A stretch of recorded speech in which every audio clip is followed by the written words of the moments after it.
Welcome to खोलो किताब। आज हम क्लास 7th की वर्कशीट नंबर 17 करेंगे विज्ञान की, जो 14 सितंबर को आपको दी गई है। ये वर्कशीट हिंदी मीडियम के स्टूडेंट्स के लिए है। अगर आप इंग्लिश मीडियम के स्टूडेंट हैं तो यहाँ आपको एक लिंक दिख रहा होगा जिस पे आप जाके इंग्लिश मीडियम में इस वर्कशीट या कार्यपत्रक को सॉल्व होते हुए देख सकते हैं। अगर आप चैनल पे नए हैं तो इसको सब्सक्राइब कर दें और वीडियो पसंद आने पे लाइक, कमेंट और शेयर करना ना भूलें। सब्सक्राइब के साथ बेल आइकन भी दबाना ना भूलें ताकि हमारी हर लेटेस्ट वीडियो का नोटिफिकेशन सबसे पहले आपको मिले और कोई भी इम्पोर्टेंट वीडियो मिस ना हो पाए। तो चलिए स्टार्ट करते हैं। सबसे पहले विद्यार्थी अपना नाम लिखेंगे, यहाँ कक्षा अध्यापक का नाम हो जाएगा। तो हम पढ़ रहे हैं पादपों में कार्बोहाइड्रेट के अतिरिक्त अन्य खाद्यों का संश्लेषण। तो इसमें हम पादपों में पोषण पढ़ रहे थे, पिछली वर्कशीट भी हमारी इसी से रिलेटेड थी। तो चलिए देखते हैं। पत्तियों को पौधों की रसोई घर के रूप में जाना जाता है। क्यों जाना जाता है? क्योंकि पत्तियों के अंदर ही एक क्लोरोफिल पदार्थ होता है जो सूरज की रोशनी में और कार्बन डाइऑक्साइड और जल या पानी लेके हमें क्या बनाता है? कार्बोहाइड्रेट और ऑक्सीजन प्रोवाइड करता है।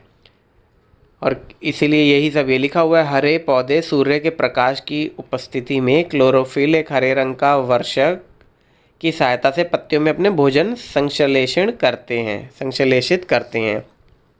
अब देखो इस डायग्राम में, आप देखो इसमें एक पौधा है और ये इसकी पत्तियां हरे रंग की, इसका मतलब है इसमें क्लोरोफिल है।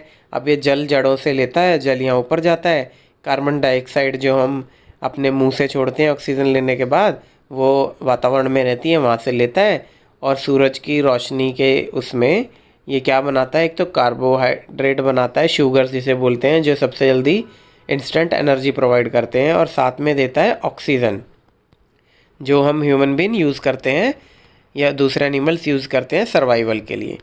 प्रकाश संश्लेषण या फोटोसिंथेसिस की प्रक्रिया द्वारा पौधे कार्बोहाइड्रेट का संश्लेषण करते हैं।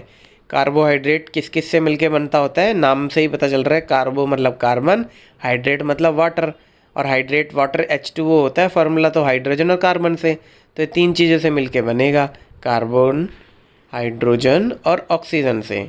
इसका उपयोग खाद्य के अन्य घटकों जैसे प्रोटीन और वसा के संश्लेषण के लिए भी किया जाता है।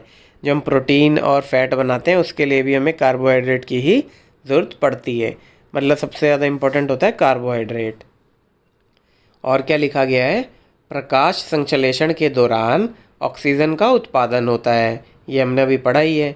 और प्रकाश संश्लेषण में निकलने वाली ऑक्सीजन का उपयोग सभी जानवरों द्वारा उनकी उत्तरजीविता या जीवित रहने के लिए किया जाता है।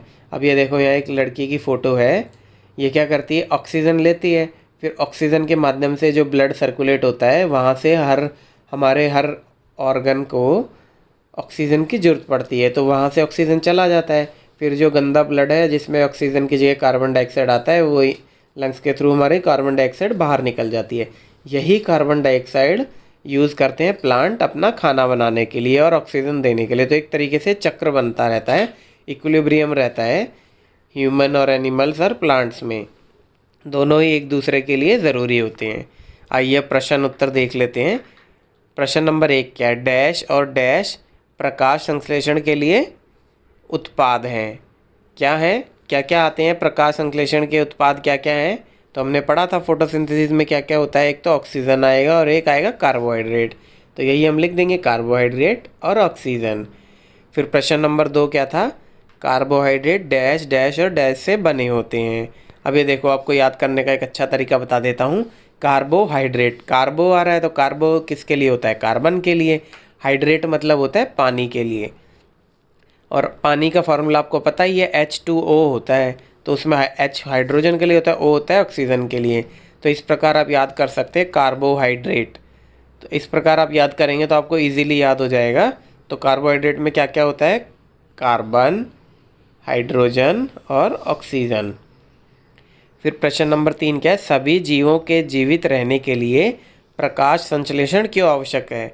एक तो प्रकाश संश्लेषण कार्बोहाइड्रेट देता है, और उससे भी ज़्यादा ज़रूरी है ऑक्सीजन, क्योंकि ऑक्सीजन नहीं होगा तो हम जिंदा ही नहीं रह पाएंगे। तो यही उसका उत्तर हो जाएगा। प्रकाश संश्लेषण में निकलने वाली ऑक्सीजन का उपयोग सभी जीवों द्वारा उनके जीवित रहने के लिए किया जाता है। इसीलिए प्रकाश संश्लेषण जीवों के जीवित रहने के लिए अत्यंत आवश्यक है। फिर प्रश्न नंबर 4 क्या है, निम्नलिखित में सही कथन चुनें। पहला क्या है, प्रकाश संश्लेषण के दौरान पौधों द्वारा ऑक्सीजन ली जाती है, और दूसरा प्रकाश संश्लेषण के द्वारा पौधों द्वारा कार्बन डाइऑक्साइड ली जाती है। अब ये हमने अभी पढ़ा ही है कि पौधे कार्बन डाइऑक्साइड लेते हैं और ऑक्सीजन देते हैं, तो पहला तो गलत हो गया, दूसरा सही हो जाएगा, तो ये दूसरा उत्तर हो जाएगा आपका सही। इसी के साथ ये वर्कशीट हमारी कंप्लीट हुई। मिलते हैं नेक्स्ट वीडियो में नेक्स्ट वर्कशीट के साथ। Don't forget to like, comment, share and subscribe the channel. Thank you.